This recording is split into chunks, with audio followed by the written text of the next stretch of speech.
Ngayon, hindi na lamang tayo kinikilala bilang lugar na binubuo ng mahigit 7,100 mga magkakaiwalay na isla. Bagkus, tinitingala tayo bilang isang matibay na bansang naninindigan para sa ating soberenya at karapatan.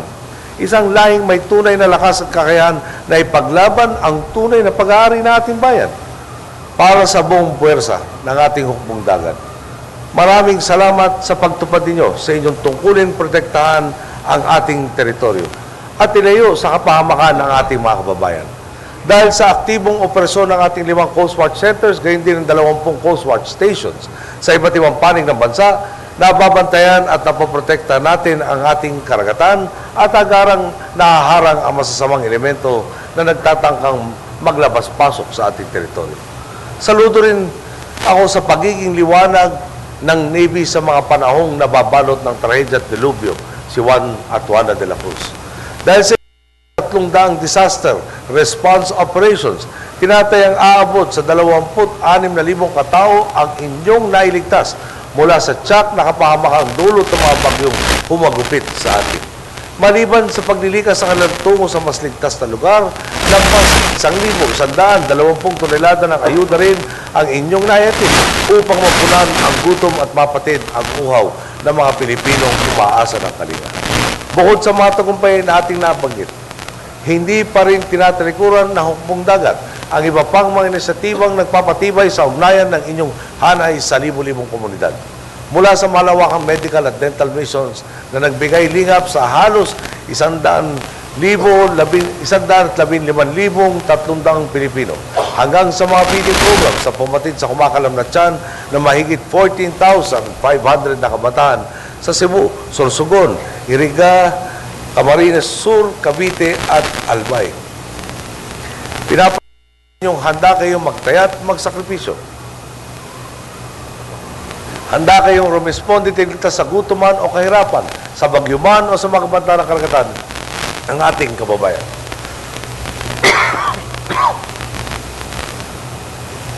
Dito na po. Ang ganitong mga pagkukusat malasakit sa kapwa, ang patuloy na nagbibigay lakas sa pamahalaan upang makahanap ng mekanismong magpapangat sa antas ng inyong armas at kagamitan. Mapabuti ang inyong kakayahan at may pagpatuloy ang integridad ng ating hukbong dagat. Saksi po tayong lahat sa pagpapalaga ng administrasyon sa ating mga kawalan. Sa loob lamang ng 1 taon at 7 buwan, nakapaglaan na tayo ng mahigit 28 bilyong piso para sa AFP Modernization Program.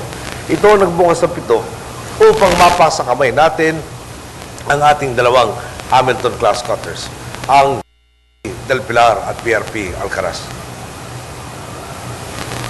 Ito rin ang susi upang magkaroon tayo ng BRP Tagbagwa, ang kauna-unahang landing craft utility na gawa pa ng Pinoy.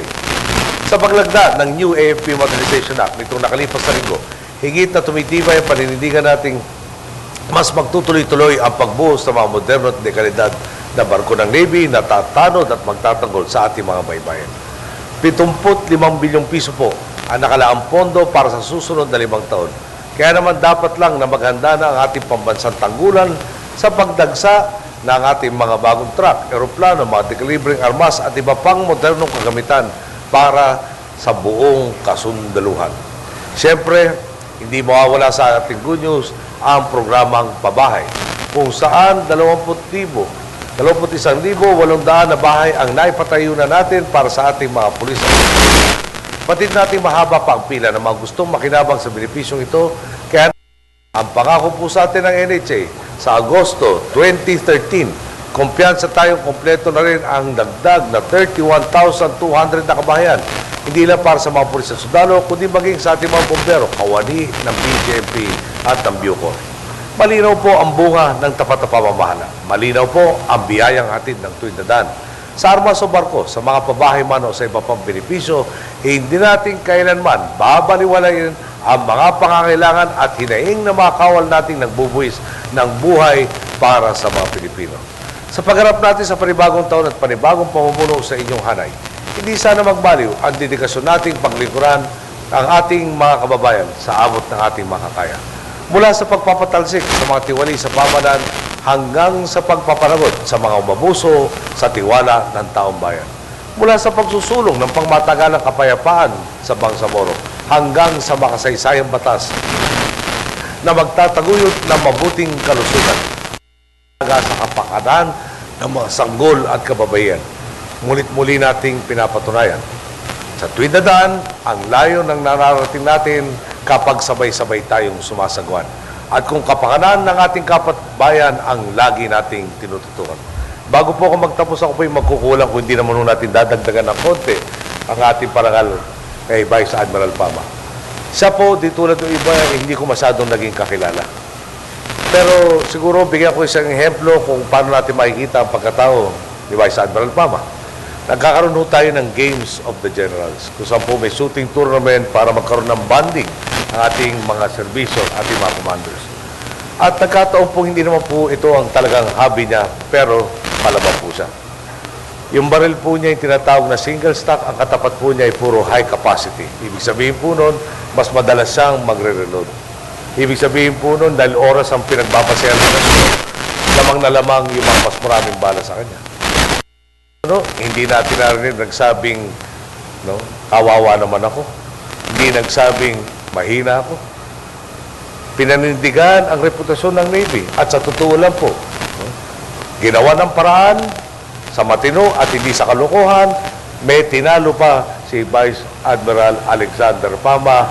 Naalala po natin ang tradisyon ni Ramon Alcaraz. Si Ramon Alcaraz po, kung di ako nagkakamali, skipper ng isang PT boat. Noong World War II, nilusob tayo ng Hapon, inatake yung kanyang PT boat ng Siam na Zero Fighters. Nag-iisa siya, nilabanan niya, napabaksak niya yung tatlo, pero siyempre, Siam na aeroplano kontra isang plywood na barko, hindi yung talaga maganda laban. So, bakit ko ba pinagtukuyan to? Sa amin pong relasyon, lalo na siya yung naging FOWIC, alam natin na pagdating niya, talagang siguro pagsamahin man yung edad namin, mas bata pa yung nagsama sa mga barko natin. Pero nagsalita ba siyang, paano ko babantayan ang ating baybayin ganong halos ditulak na itong ating mga barko.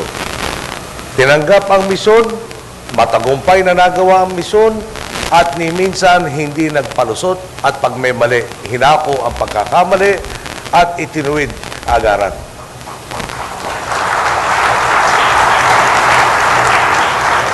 Kaya po, Mrs. Pama, please enjoy your well-deserved rest from a grateful nation.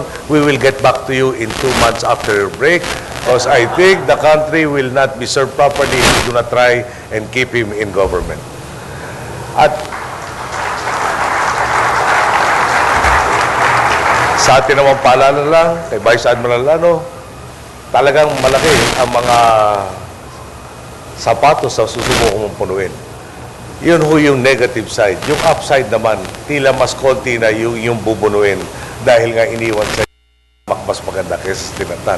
Kaya tayo malulungkot at madidisappoint ng gusto kung hindi malampasan mo pa ang nagawa ng iyong predecessor at asahan mo kung kailangan nasa harapan kung tumanggap ng batiko, may nasa harapan. Kung kailangan nasa likod para alalayan ka sa mga pagtahak natin sa tuwid na landas, nandun kami. Asahan mo na habang nagtutulungan tayo at nakatutok sa kapakanan ng bayan, hindi ho magkukulang inyo ang likod. Magandang hapon po. Maraming salamat.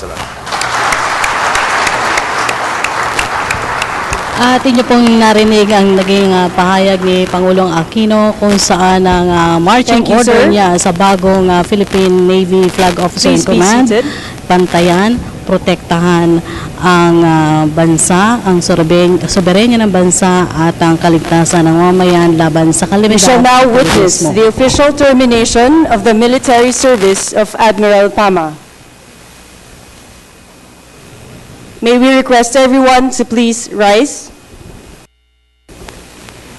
Admiral Pama salutes and requests permission for the termination of his military service from the Commander-in-Chief of the Armed Forces of the Philippines, who in turn acknowledges the salute and grants permission to do so.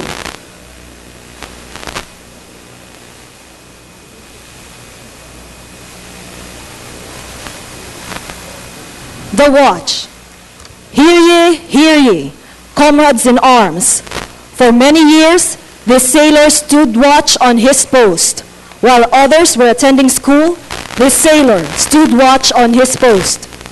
For many years, he has stood watch on his post so that we and our countrymen could sleep soundly and in safety, knowing that this sailor stood watch on his post. Today, we are here to say, the watch stands relieved by those he has led, guided, and trained. Admiral Pama, sir, you stand relieved. We have the watch. Ladies and gentlemen, Vice Admiral Alexander Patino Pama, Armed Forces of the Philippines.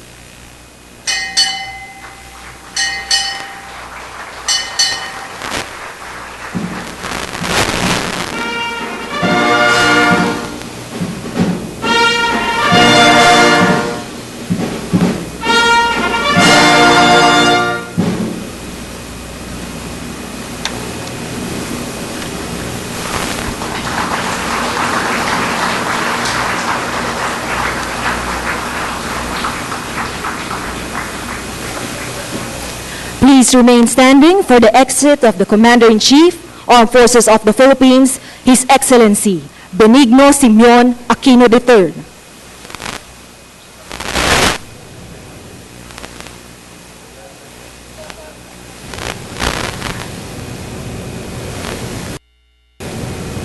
Republic of the Philippines.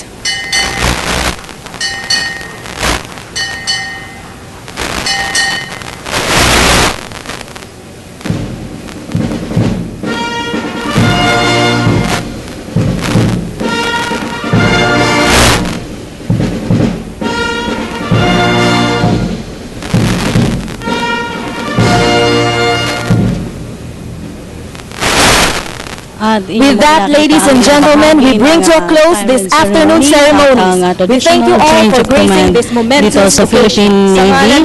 Sa pahayag ni Pangulong Aquino, ulitin lang natin ang marching order niya sa bagong Flag Officer in Command, Vice Admiral Jose Luis Alano, na bantayan, protektahan ng bansa kontra terorismo, kaligtasan ng mamamayan sa kalamidad, iba pang sakuna sa karagatan, at protektahan ang soberenya ng bansa.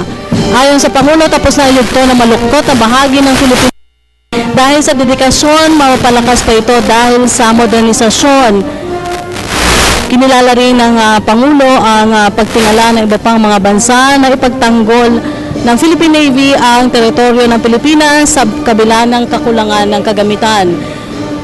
Sabi pa ng Pangulo, saludo siya sa Navy dahil sa 300 disaster response operation, 26,000 daw po na tao ang nailigtas nito sa bagyo at sa iba pang uri ng kalamidad.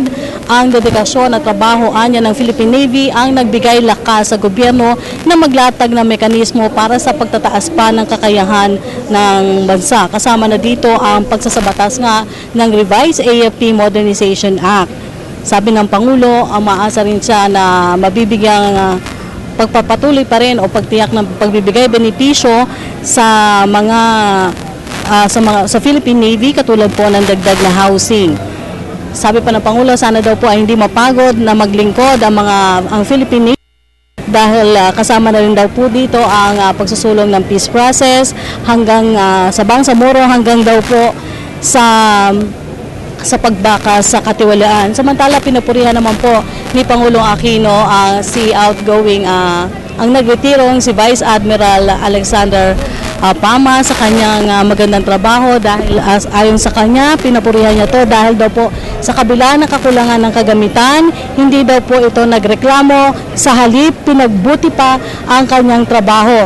Ayon sa Pangulo, dahil sa magandang dedikasyon at pagganap sa tungkulin, hindi pa handa ang Pilipinas o ang gobyerno napakawala ng katulad ni Vice Admiral Alexander Pama, kaya daw sa loob ng 2 buwan nagpahiwatig ang Pangulo na posible pang bumalik pa ito o magkaroon ito ng posisyon o pagtulong sa gobyerno. Samantala sa naging talumpati naman po ni Vice Admiral Luis Alano, binigyan din ito ang kahalagahan ng pagbibigay pagtiyak ng pagbibigay seguridad sa mga priority areas katulad po ng mga dinadagsa ng turismo at para mapalakas pa ang investment.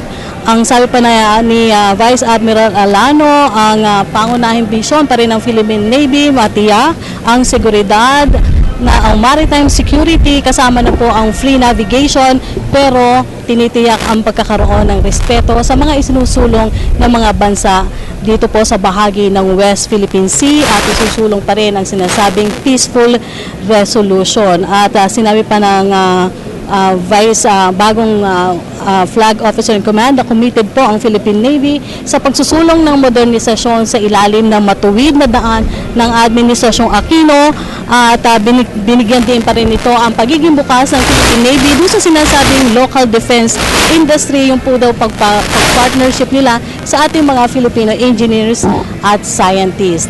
Ayan po ang naging bahagi ng ginanap na traditional at retirement ceremony dito sa headquarters ng Philippine Navy sa ngalan po ng RTVM at ng People's Television Network. Ako po si Rocky Ignacio para sa Telebisyon ng Bayan. Maraming salamat po.